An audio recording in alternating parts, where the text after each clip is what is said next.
નમસ્કાર ભક્ત મિત્રો, મંત્રમુગ્ધ સત્સંગ ચેનલની અંદર આપ સર્વેનું હાર્દિક સ્વાગત છે।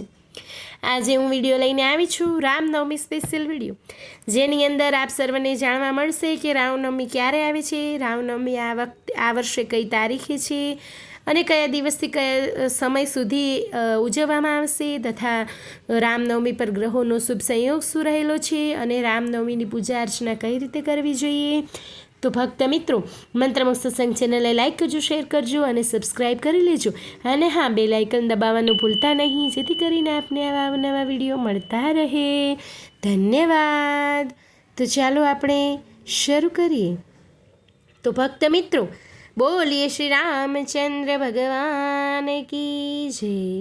રામનવમી એટલે કે ભગવાન રામની જન્મ જયંતિ। ભગવાન રામની જન્મ જયંતિ આ વખતે 6 એપ્રિલ 2025ના ઉજવવામાં આવશે। આ દિવસે દેશભરમાં વિવિધ સ્થળોએ ભગવાન રામની જન્મ જયંતિનું આયોજન કરવામાં આવશે। આ દિવસે અનેક શુભ યોગો રચાયા છે અને શાસ્ત્રોમાં પણ આ દિવસનું મહત્ત્વ ઘણું વિશેષ માનવામાં આવ્યું છે। એવું માનવામાં આવે છે કે રામનવમીના દિવસે ઘરે પૂજા કરવાથી અને ભગવાન રામે તેમની મનપસંદ વાનગીઓ અર્પણ કરવાથી તમારી સંપત્તિ અનેક ગણી વધે છે અને તમારા ઘરમાં સુખ શાંતિનું વાતાવરણ જળવાઈ રહે છે। ત્રેતા યુગમાં ભગવાન રામનો જન્મ પૃથ્વી પરથી નકારાત્મક શક્તિઓને દૂર કરવા માટે થયો હતો।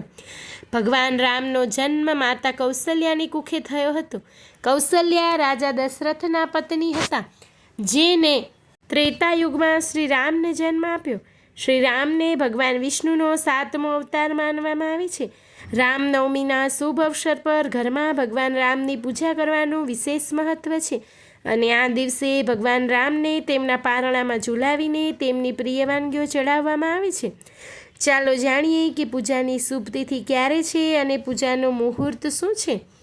તો હિન્દુ કેલેન્ડર મુજબ ચૈત્ર મહિનાના શુક્લ પક્ષની નવમી તિથિ 5 એપ્રિલે સાંજે 7:26 શરૂ થશે અને આ તિથિ બીજા દિવસે 6 એપ્રિલ સાંજે 7:22 સમાપ્ત થશે।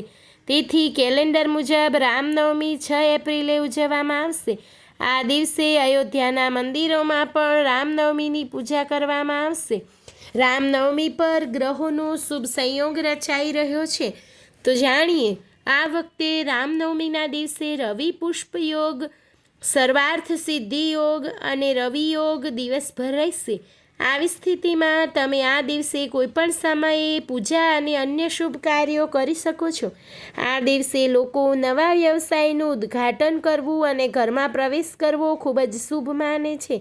આ દિવસને શુભ કાર્ય કરવા માટે ખૂબ જ અકલ્પ્ય સમય માનવામાં આવે છે। રામનવમીના દિવસે સવારે વહેલા ઉઠીને સ્નાન કરો અને સ્વચ્છ વસ્ત્રો પહેરો। ભગવાન રામની મૂર્તિ સ્થાપિત કરો, તેને ગંગાજળ, પંચામૃત, ફૂલ અને ફળ અર્પણ કરો। રામચરિતમાનસનો પાઠ કરો અથવા સાંભળો। રામ રક્ષા સ્ત્રોતનો પાઠ કરો અથવા સાંભળો। પીળા ફળો અને પંજરી ભગવાનને અર્પણ કરો અને આરતી સાથે પૂજાની પૂર્ણાહુતિ કરો। આ પછી ગરીબોને દાન કરો। પૂજાના અંતે ભગવાન પાસે ક્ષમા માગવાનું ભૂલશો નહીં। આ વિડીયો હતો આ રામ ભગવાનની રામનવમી કેવી રીતે કઈ તારીખે ઉજવાય છે તેના વિશેનો। હવે પછીના વિડીયોની અંદર હું તમને જણાવીશ કે રામ ભગવાનના અમુક રોચક તથ્યો રામાયણમાં કેવા છે, તો તેના વિશે હું પણ તમને જણાવીશ। તો આપ સર્વે વિડીયોને પણ જરૂરથી જોજો। ધન્યવાદ।